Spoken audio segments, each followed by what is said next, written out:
and I'm getting mighty tired of your trifling ways and of listening to that jackass Bray.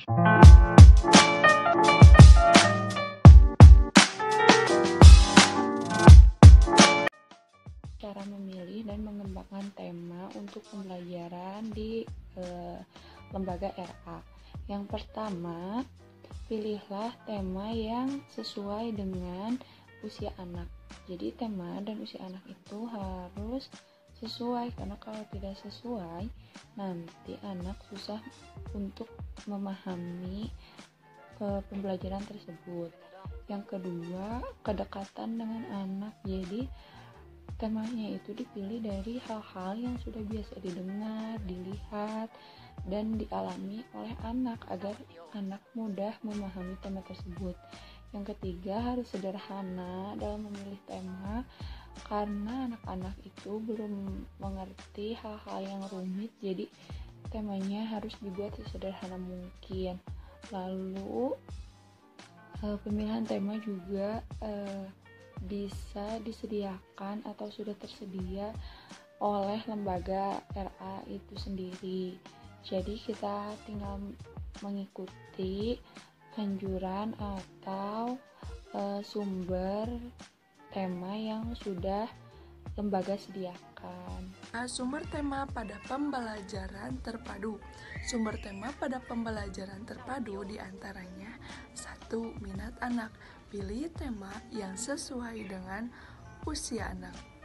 Yang kedua, peristiwa khusus, bahwa apa yang dialami dan dilihat si anak dapat menjadi sumber ide guru untuk memilih tema.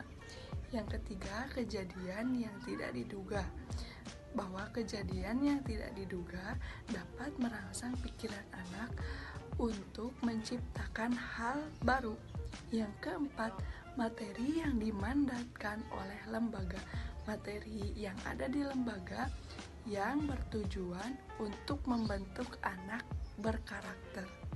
Kriteria yang harus dipertimbangkan dalam memilih tema. Adapun kriteria yang harus diperhatikan dalam memilih tema yaitu yang pertama, relevansi topik. Yang kedua, kemampuan tema untuk melibatkan anak dalam pengalaman langsung.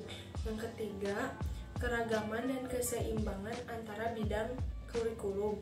Yang keempat, ketersediaan alat dan sumber yang berkesinambungan dengan tema.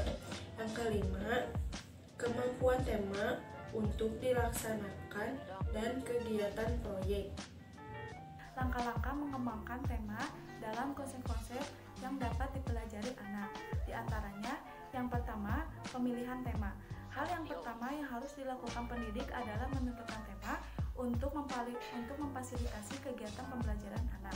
Yang kedua, mengembangkan tema menjadi subtema. Subtema adalah sebagian khusus dari tema. Yang ketiga, menentukan subtema yang akan digunakan.